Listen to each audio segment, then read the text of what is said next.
Good afternoon, everybody. I'm going to be talking about vultures in African landscapes and then tacking on a little bit of South Asia and also a little bit of Europe as well. Start my stopwatch. And I'm from the Hawke Conservancy Trust, which Alethea mentioned before, which is in Hampshire. So why do we look at vultures? I've got a group here of New World and Old World vultures, and they're a brilliant example of convergent evolution. So although they've come from different phylogenetic stock, they've evolved to fill the same ecological niche. So they have superficial characteristics that are similar, but actually they are quite different birds. I like to go through reasons why we look at vultures. So here's a pair of Cinereus vultures, and vultures as a whole form very strong pair bonds. They're monogamous, like Nigel mentioned. They mate for life, quite literally. Divorce is extremely rare, and is usually one or other partner dying that leads to a bird repairing with another one. So they form these strong pair bonds. They spend an inordinate amount of time looking after their offspring. This is a young white-headed vulture. This bird will have been incubated as an egg for around about 53 days. It'll be in its nest in this sort of condition for around about another 2 months, and then it will be dependent on its parents for about 18 months after it leaves the nest. So they spend huge amounts of time investing energy into raising their offspring. The young ones, like this young white-backed African white-backed vulture, the young ones are prone to showing off and pretending how clever and how strong they are. This bird's unlikely to be taken seriously in this carcass scenario. Its wings are a bit drooped. He's not really putting on a very good show, and as Nigel's pointed out, his crop isn't showing. So as a contender at the carcass, he's not really going to get very much attention. But the point is, the young ones like to show off. They fight. They fight a lot. There's a wonderful statistic that if 100 vultures turn up at a carcass, about 80 have come because they're hungry, 15 have come because the other vultures have come and they like to see what's going on, about 5 have just turned up for the fight, really. They don't come and eat anything, they just turn up to have a bit of a fight. And in this rare occasion, we've got this African whiteback vulture who's bossing the much larger Rappel's vulture, unusually. There's bullying, there's bad behaviour amongst vultures. This white-headed vulture literally just walked up and just beat up this African whiteback vulture that was minding its own business. There's no food involved in this scenario here. The white-headed vulture just said, "I don't like your face," and just decided to come and beat them up. And there's indifference of the other whiteback vultures here. In fact, this one is just sleeping. He's not really interested in what's going on. So there's complex social situations going on with vultures. So why do we look at them? Well, just to summarise, they form these strong pair bonds. They spend huge amounts of time looking after their offspring. They generally clean and wash after a bath, and some of them have bad table manners. So I like to think they've got a lot of similarities with humans. I know lots of people who have bad table manners, but I don't ostracise them because of it. So lots of similarities with vultures and people. But mainly we look at them, and as a biologist I look at them because of these 3 key reasons that you can see here. Their ecological function, their role in disease control, and their role also as indicators. This is the Serengeti ecosystem. Many of you should all be aware, of course, of this wonderful migration scenario that takes place each year, and the vultures in this ecosystem eat more meat than everything else put together, except for blowflies. So if you take vultures out of this scenario, out of this ecosystem, the dead bodies start piling up very quickly. The disease control factor, we don't know enough about it yet. Nigel intimated that there's pathogens that these birds can consume, that they can control. We don't still fully understand the disease ecology and the role that vultures play in it. It's an active area of research. We're trying to find out more. And I have a very simplistic view on life. There's 2 types of animals. There's raptors and there's raptor food. Sooner or later something will end up as raptor food, and as a result these birds sit at the top of the trophic pyramid, and as a result they're very good indicators of what's going on in the trophic levels below them. But they're all disappearing, these vultures, particularly in Africa, and that's what I'm here to talk about today. These are some graphs of vulture populations in various parts of, or East and West Africa principally, and the take-home figures are to look at are these terracotta-coloured bars that are the result of surveys that were done in the 2000s, and the grey-coloured bars with the confidence intervals were surveys that were done in the 60s and 70s, around about 30 to 40 years previously. And the differences between protected areas and non-protected areas. The take-home message from this set of graphs is that vultures in protected areas and non-protected areas like agricultural lands, grazing lands, in both West Africa and East Africa for a range of species have plummeted. In some instances, these birds are no longer seen in West Africa or in parts of East Africa outside protected areas. It's to these areas where they've retreated. And this is a significant problem. It's a collapsing guild of scavengers across an entire continent. It's an extraordinarily alarming situation. So why are Africa's vultures disappearing? Well, here's the main reasons. I hate pie charts, but they're actually really good at explaining key facts. So poisoning, you can see there, is responsible probably for around about 60% or more of these birds disappearing. Trade in traditional medicine. I've put medicine up there. It's not a word I like to use, but it's the term that most people understand if you talk about traditional medicine. It's not traditional medicine. It's witchcraft. It's hocus pocus. It's all these things. It's not actually medicinal. Often it's superstition, it's witchcraft, it's fetish, it's these types of things. So they're the two main reasons why vultures in Africa are disappearing at such an alarming rate. Electrical infrastructure.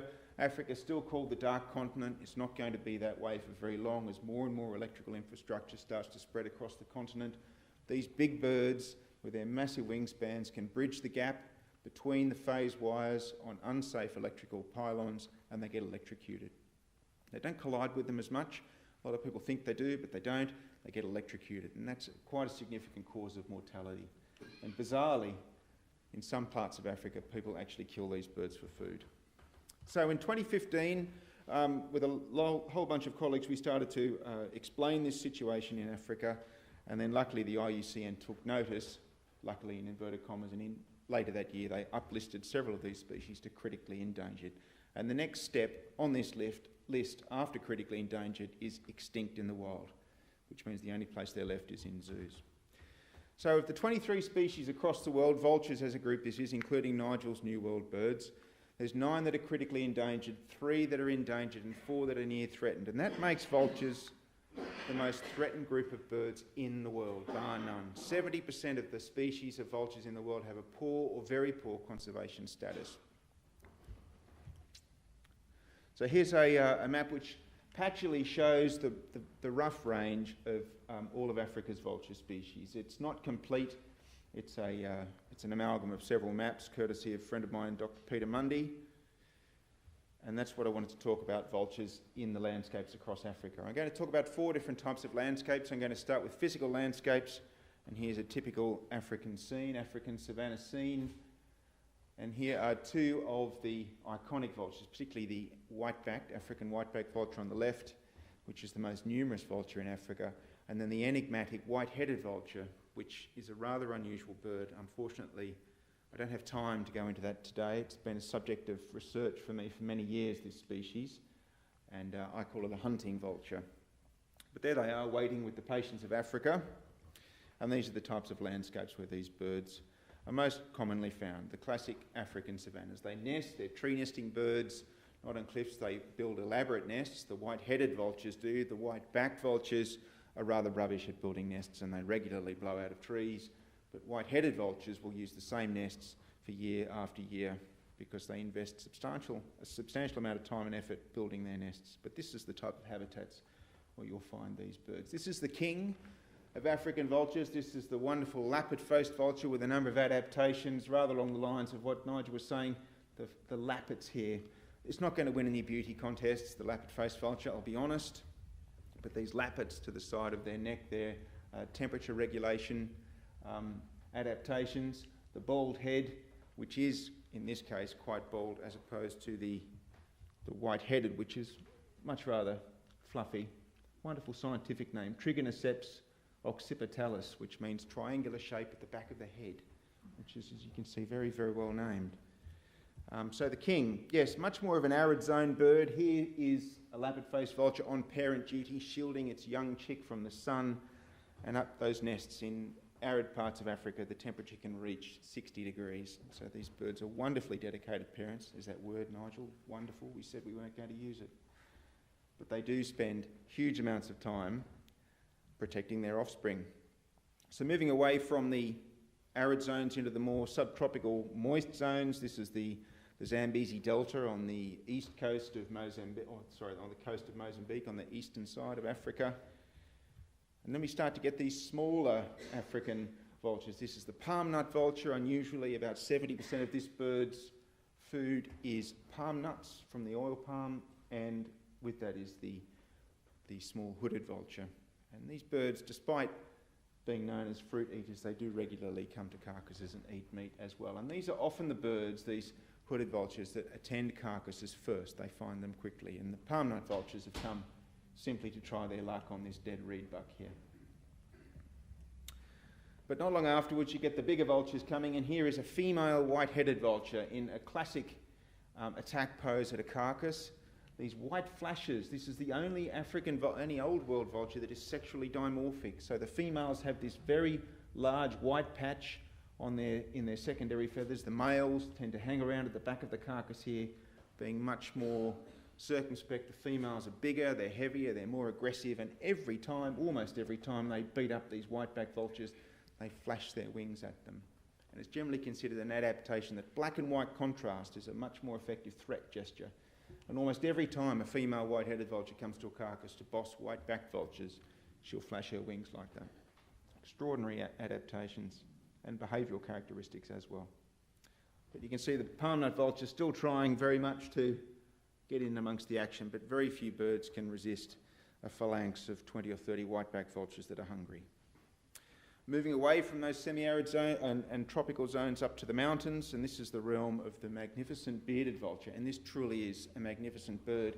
And I was saying earlier to Nigel and Alethea, anytime you can see a big bird flying at eye level, or even better from above, is one of natural history's most spectacular treats, to see massive birds like these at eye level. Here it is, a bird that's generally pale in plumage. They bathe in clay to colour the plumage. And it's said that this bird was actually responsible for killing the Greek playwright Aeschylus. Aeschylus went to see the Delphic oracle, if you may know that story, and he was told he'd be killed by the sky falling. So he resided inside for most of the latter half of his life. But what bearded vultures do is 70% or more of their diet is bone. And what they tend to do is pick up large pieces of bone and then drop them onto ossuaries, or these anvils, and they break open the bones to get to the marrow inside.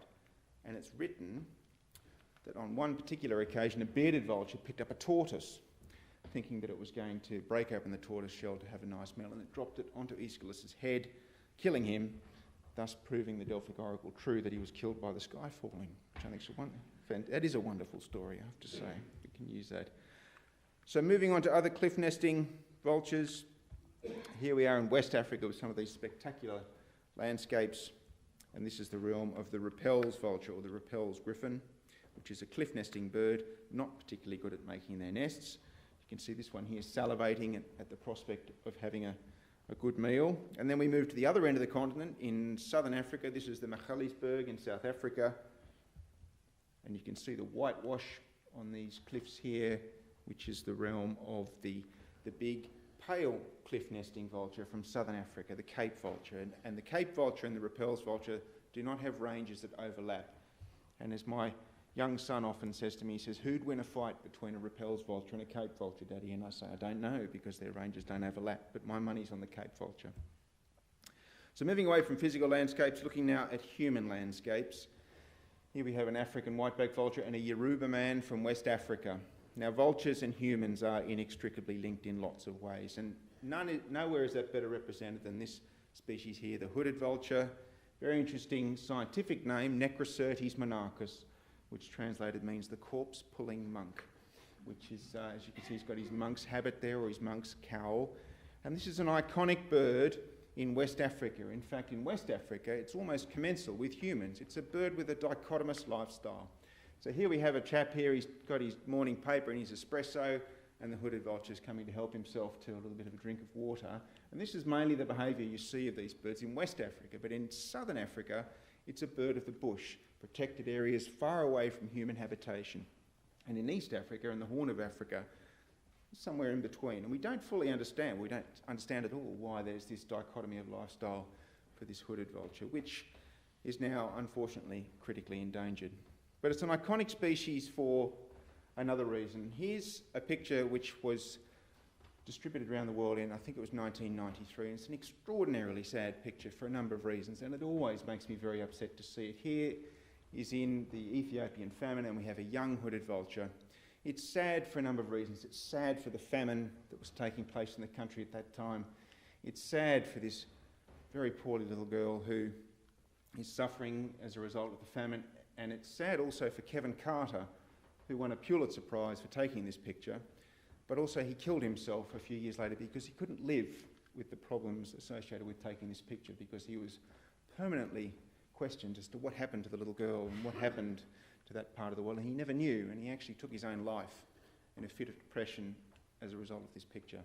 And finally, it's sad also because it was such bad publicity for vultures. Now, this vulture is not trying to wait for the little girl to die. Hooded vultures are coprophages, they eat feces, and there's young hooded vultures probably waiting for some feces on the ground to eat. So it's a very, very sad picture for lots of reasons. And yes, there it is.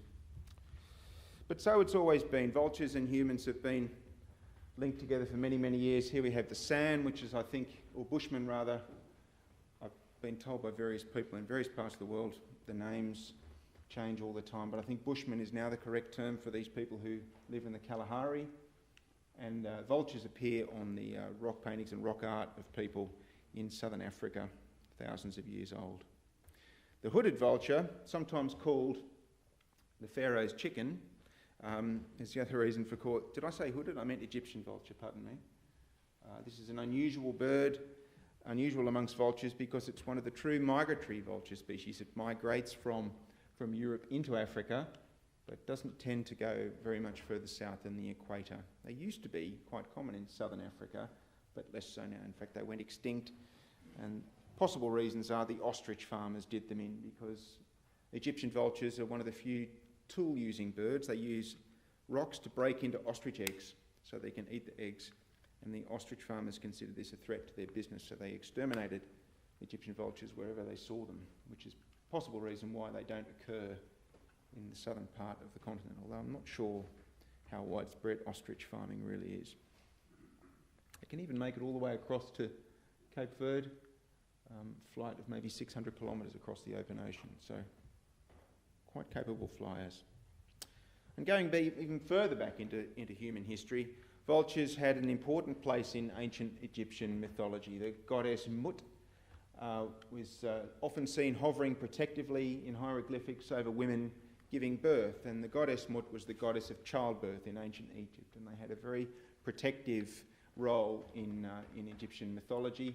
And here it is holding the gem-filled shen, which is the symbol of eternity, in the talon of the Rappel's vulture there. And this is a pectoral from the tomb of Tutankhamun, with very clearly a lappet-faced vulture, which would have been a decorative jewellery, and again holding the gem-filled shen, which is the symbol of eternity. So long histories of vultures with humans, and so it's always been, and I'm really going to run out of time here, so I'm going to scoot through some of these pictures. But this is a feast of an elephant carcass, and vultures can appear from hundreds of kilometres away to attend a big supply of food, and that's led to people asking, what do they see? And that's led to witchcraft, that's led to superstition that vultures can see the future. It's called muti in southern Africa, dawa in East Africa, juju in West Africa. It all means the same thing. And these are some of the things that people take vulture muti for. They tend to chop off the head. This is a market in Bamako where they chop off the head because there is a hallucinogenic worm that resides in the vulture's head, and if you smoke the vulture's brains, you can see the future. As I say, it's not medicine, it's witchcraft and hocus pocus. One of the other threats, though, I mentioned is secondary or poisoning. This is secondary poisoning. Ranchers, cattle farmers and other small livestock farmers are constantly battling predators. They lace carcasses like this. The white-headed vulture comes along, has itself a meal, and this is what happens. You get a wildlife bomb that's gone off. These are all dead vultures that have been poisoned. I'm afraid the images are going to get worse. This is a breeding whiteback vulture. The whiteback is indicative of an adult bird that's breeding. And this is usually the target, a spotted hyena that's also been killed.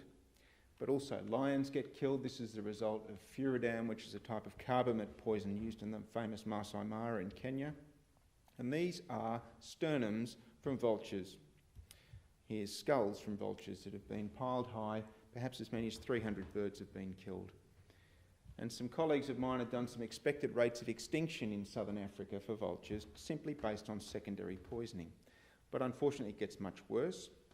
Elephant poaching, ivory poaching, you'd have to be very uninformed to not know that there's a bush war going on at the moment to try and prevent people poaching elephants and rhinos as well. Unfortunately, despite all the efforts of people to curb this, it's ongoing. The elephant slaughter is continuing, and elephant poachers now are one of the biggest threats to vultures in Africa, because the vultures are some of the best rangers you can get in Africa. They find the dead animals very quickly, and the game scouts use the vultures to find where the carcasses are. And as a result, they're starting to poison elephant carcasses deliberately to kill vultures.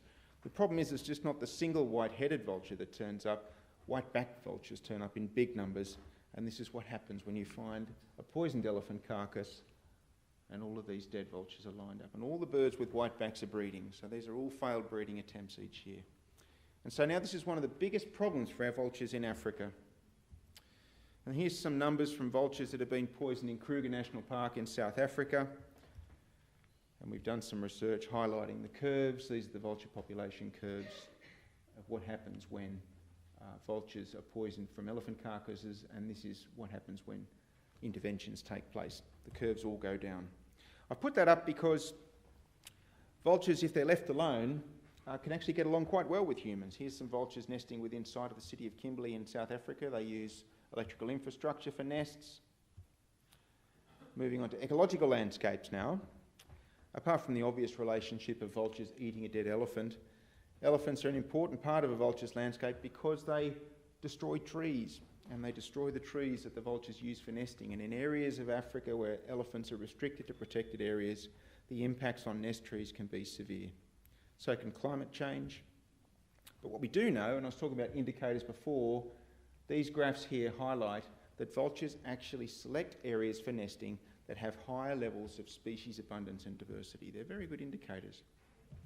And then moving on to the conservation landscapes, the green patches there are the protected areas in Africa, and vultures in protected areas. Here's some seminal work that was done back in 2000 by Mark Herremans that showed that the abundance and diversity of vultures decreases dramatically as you approach the boundary of protected areas and then go outside them.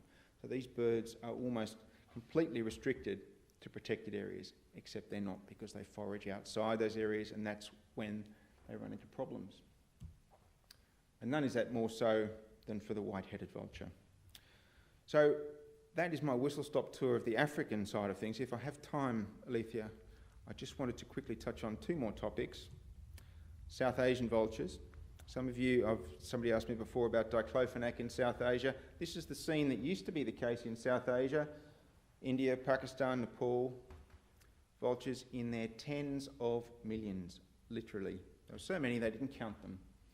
But unfortunately, since the late 80s and early 90s, there's been a 99.9% decline of gyps vultures in South Asia. It's the largest disaster to have befallen the natural world anywhere. Tens of millions of these birds have disappeared.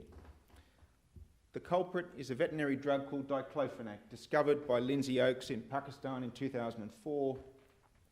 And this is used to treat cattle, which is sacred to most people in South Asia. So when they die, the vultures are left to eat the cattle, and the cattle are filled with Diclofenac, and that's what kills them. The problem is when you take perhaps 20 million vultures out of an ecosystem, this is what happens to the abattoirs and rubbish dumps. There's no vultures left to eat all the dead meat. So things like these feral dogs start to increase in number. The disease risk increases exponentially. Again, you take the largest scavenger out of the ecosystem and big problems result. So Diclofenac is the problem. There are other drugs that are still in use, that are still legal. Diclofenac has been banned in South Asia. Perhaps 1 in 1,000 vultures remain. There is a safe alternative, luckily, called meloxicam, but it's not being used as much as it could be, and there's an ongoing international conservation effort. And this gives you some idea of the scale of the problem. Here's a multinational conservation effort. The circles represent vulture safe zones in South Asia. You can see vast areas of the subcontinent still remain untouched in terms of conservation efforts. It's going to be a long-term problem. And then, finally, I just wanted to talk about veterinary diclofenac in Europe. Having identified diclofenac as the cause of mass population die-offs in South Asia, you might wonder why on earth it's registered in Europe. Well, it has been recently, in the last couple of years, registered for use in Italy and Spain, believe it or not. And Spain holds more than 90% of Europe's vulture populations. Multiple conservation organisations highlighted the problem. The pharmaceutical company that produces diclofenac has refused to withdraw it voluntarily, and this puts European vulture populations at risk, many of which have been the subject of multi-million euro reintroduction projects, conservation projects that have been running for 20 or 30 years. Eagles are also potentially susceptible. So the argument from the European Medicines Agency in terms of registering diclofenac is that there's procedures for fallen stock, there's regulations and labelling. The Veterinary Medicines Directorate, whilst we're still part of the EU, we tried to lobby them to get diclofenac banned within the EU. They said, well, diclofenac's not imported to the UK, so it's nothing to do with us. And the pharmaceutical company that makes the drug said, we did a risk assessment, we're just following regulations. Even though they were involved in the South Asian vulture crisis in the early 2000s, they knew full well how toxic diclofenac was to vultures, and they have the audacity to have a picture on of a vulture on one of their wildlife calendars. Hypocrisy's so thick you can choke on it. But never mind. So they imagine, the European Medicines Agency, that this is the European livestock scenario with Julie Andrews about to come over the hill, everything happy. Unfortunately, the reality of much livestock keeping in Europe, particularly in areas where vultures live, is this. These animals get treated with diclofenac and released into the hills, where they often die and they're eaten by vultures. And the vultures perform an essential clean-up service. So, to try and obtain evidence, our MEP said do the research, get the evidence, and then start lobbying the EU, which is what we've done. We've been working in central Italy, looking at a population of griffon vultures there and the likely exposure of them to diclofenac. Some colleagues and friends have done some work along the same lines in Spain to highlight the threat of veterinary diclofenac to vulture populations in Europe. Will it be enough? We don't know. This spectacular bird, the Eurasian griffon, still in reasonably good numbers in Spain, potentially suffering from a preventable problem. So that comes to the end of my whistle-stop tour. I'll just show you a picture again of the remarkable range and diversity of vultures that we have, and my last enigmatic slide of a white-headed vulture foraging over the Mozambique-Zambezi Delta. Thank you very much for your attention.